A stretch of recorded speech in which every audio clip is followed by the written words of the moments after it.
مولوی دلہ۔ میں جب بھی سنتا ہوں اسلام اور معاشرے کے درمیان جاہل ملا کھڑا ہے، مولوی کی موجودگی میں ذہنی وسعت ممکن نہیں، ہم مولوی کو بدلے بغیر ترقی نہیں کر سکتے، تو مجھے بے اختیار مولوی دلہ یاد آ جاتا ہے۔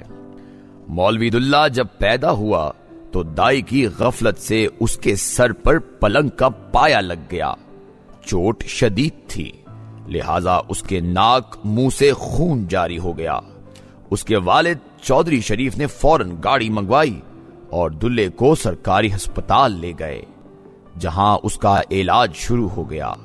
ٹیکے لگائے گئے، بوتلیں لگائی گئیں، منتیں مرادیں مانگی گئیں۔ دلے کی دادی بھاگ کر شاہ دولہ کی درگاہ پر بت بھی چڑھا آئی۔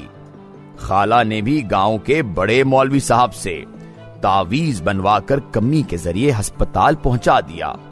یہ ساری کوششیں کارگر ثابت ہوئیں، دلے کی جان بچ گئی۔ تاہم ڈاکٹروں نے خدشہ ظاہر کیا کہ شاید دلہ بڑا ہو کر نارمل بچوں جیسی زندگی نہ گزار سکے۔ یہ سن کر چودھری شریف اور اس کی بیوی کو دکھ تو بہت ہوا، لیکن دلے کی جان بچنے کی خوشی اس پر حاوی رہی۔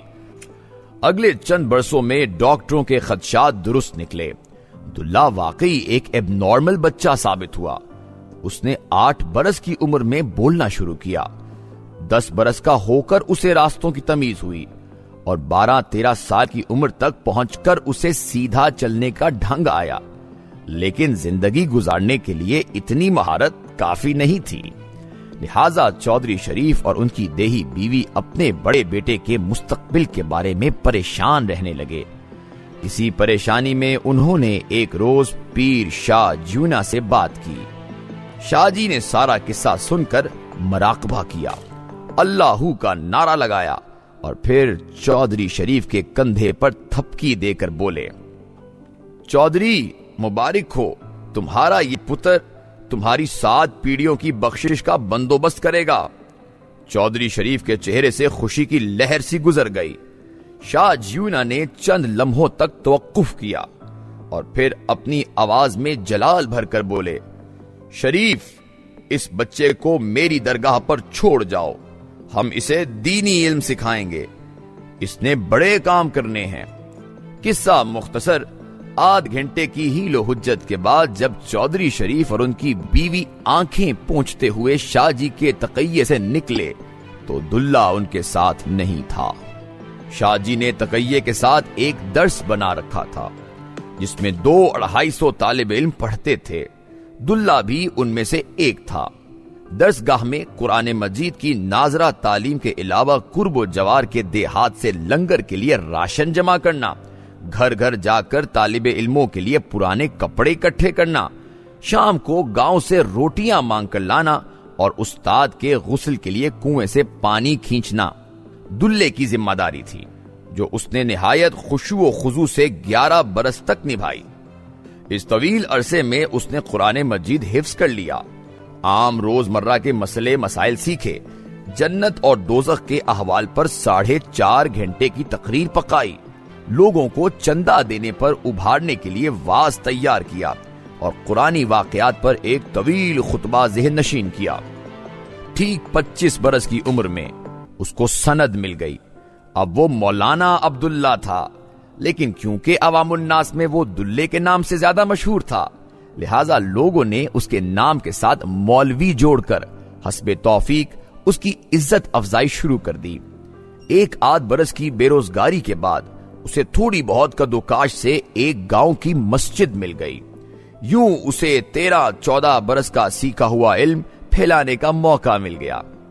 ویسے تو اسے پرفارمنس کے دوران کسی قسم کی رکاوٹ کا سامنا کرنا نہیں پڑتا تھا، لیکن مہینے کا 1 دن جب اسے مرگی کا دورہ پڑتا اس پر بڑا کڑا گزرتا، لیکن بہرحال وہ اپنی اس خامی پر بھی آہستہ آہستہ قابو پا گیا۔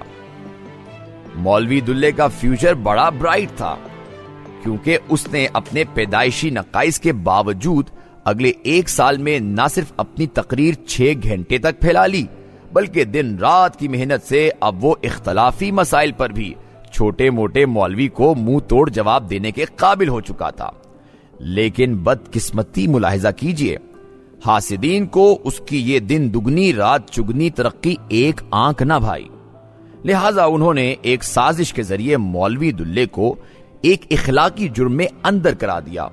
کم از کم مولوی دلے کا یہی موقف ہے۔ مقدمہ چلا، مولوی دلے کا وکیل ہار گیا، حاسدین کا تگڑا وکیل جیت گیا، اور یوں دلے کو 3 سال قید ہو گئی۔ یہ مولوی دلہ اب پنجاب کی ایک جیل میں نصف قید کاٹ چکا ہے۔ میں نے ایک روز دلے سے پوچھا، یار مولوی، تم لوگ عام آدمی کو خدا سے اتنا کیوں ڈراتے ہو؟ مولوی نے کہا لگا کر کہا، اگر ہم ان لوگوں کو خدا سے نہ ڈرائیں تو یہ ہمارے قابو کہاں آئیں؟ میں نے مسکرا کر کہا، لیکن یار یہ زیادتی نہیں؟ مولوی سنجیدہ ہو گیا، چند لمحوں تک اوپر چھت کی طرف دیکھتا رہا، پھر میری طرف متوجہ ہو کر بولا، جس بچے نے ٹکر جمع کر کے قرآن مجید پڑھا ہو، جسے تم اوئے مولوی کہہ کر پکارتے ہو، جسے تم کرکٹ میچ تک نہ دیکھنے دیتے ہو، جو تم لوگوں میں بیٹھ کر ڈائجسٹ نہ پڑھ سکتا ہو، ٹی وی نہ دیکھ سکتا ہو، ریڈیو نہ سن سکتا ہو، جو بازار میں گھوم نہ سکتا ہو، جو پتلون نہ پہن سکتا ہو، جو دھوپ کا چشمہ نہ لگا سکتا ہو، تم اس سے توقع کرتے ہو وہ تم سے بدلہ نہیں لے گا، تمہارے ساتھ میانہ روی برتے گا؟ تم لوگ بیوقوف نہیں ہو؟ مجھے مولوی دلے کی بات میں وزن محسوس ہوا۔ میں نے اسے مزید کریدنے کے لیے پوچھا، پر یار یہ تو منفی رجحان ہے۔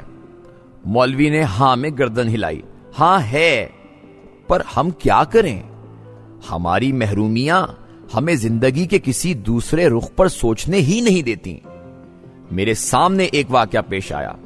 چند لوگوں نے ریلوے پھاٹک کے چوکیدار سے گالی گلوچ کی۔ چوکیدار چڑ گیا، اس نے پھاٹک بند کیا اور چابی پل سے نیچے گرا دی۔ ساری ٹریفک بلاک ہو گئی۔ لوگوں نے لان تان کی تو وہ بڑے اطمینان سے بولا، صاحب چابی ہاتھ سے کھسک کر نیچے گر گئی، معافی چاہتا ہوں۔ اب بتاؤ لوگ اس کا کیا بگاڑ سکتے تھے؟ بالکل یہی صورتحال مولوی کی ہے۔ تم لوگ اسے نفسیاتی، سماجی اور معاشرتی طور پر محروم رکھو گے تو وہ بھی اپنا پھاٹک بند کر کے چابی گم کر دے گا، یا پھر اپنی مرضی کے لوگوں کو آنے جانے کا موقع دے گا۔ پر یار یہ تو بڑی خوفناک صورتحال ہے۔ میں نے ماتھے سے پسینہ پونچھتے ہوئے کہا۔ وہ فوراً چلایا، بالکل ہے۔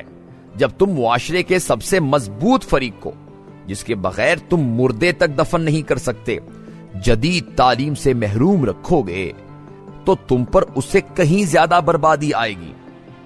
تم مجھے دیکھو، میرے دوسرے بہن بھائی انجینئر ہیں، ڈاکٹر اور وکیل ہیں، لیکن کیونکہ میں ذہنی طور پر ایب نارمل تھا، لہٰذا میرے والدین نے مجھے درس میں جمع کرا دیا، جہاں سے میں معاشرے کے لیے مذہب لے کر آیا۔ اب مجھے ایمانداری سے بتاؤ، کیا تم ایک ایب نارمل شخص سے آپریشن کرا لو گے؟ ایک کند ذہن کو انجینئرنگ کی ڈگری دے دو گے؟ ایک معذور انسان کو جہاز کا کپتان بنا دو گے؟ نہیں، لیکن تم ایک ایسے شخص کو بطور مذہبی رہنما ضرور قبول کر لو گے، جو سکول میں چل نہ سکا، جو یتیمی یا کسی دوسری معاشی، معاشرتی اور جسمانی مجبوری کے باعث درس میں داخل ہو گیا، جو سر پر ٹوپی رکھ کر مسجدوں میں آ بیٹھا۔ تم خود فیصلہ کرو۔ ایسا شخص مسجد میں بیٹھ کر رٹی رٹائی تقریروں کے ذریعے تم میں خوف نہیں پھیلائے گا تو کیا کرے گا؟ میں نے پوچھا، یار مولوی اس کا کوئی حل ہے؟ ہاں ہے، وہ بڑے رسان سے بولا۔ تم لوگ میڈیکل کالجوں اور انجینئرنگ یونیورسٹیوں کے طالب علموں کی طرح اپنا بہترین دماغ مدرسوں میں بھیجو، درسوں میں مولویوں کی جگہ پروفیسر تعینات کرو، معاشرے میں عالم کا مقام بحال کرو، اوے مولوی کلچر ختم کرو۔ میں جب بھی سنتا ہوں اسلام اور معاشرے کے درمیان جاہل ملا کھڑا ہے، مولوی کی موجودگی میں ذہنی وسعت ممکن نہیں، ہم مولوی کو بدلے بغیر ترقی نہیں کر سکتے، تو مجھے بے اختیار مولوی دلہ یاد آ جاتا ہے، اور میں سوچتا ہوں 14 کروڑ لوگوں کی جس اسلامی نظریاتی ریاست میں صرف 13 PhD عالم دین ہوں، جس کے 90% مولانا جدید تعلیم سے بے بہرا ہوں، جس میں معذور بچے دین کے رکھوالے ہوں، اس ملک میں اسلام اور معاشرے کے درمیان مولوی دلے نہ کھڑے ہوں تو کون کھڑا ہو؟ سوال یہ نہیں کہ مولوی نے ہمیں کیا دیا، سوال یہ ہے کہ ہم نے مولوی کو کیا دیا۔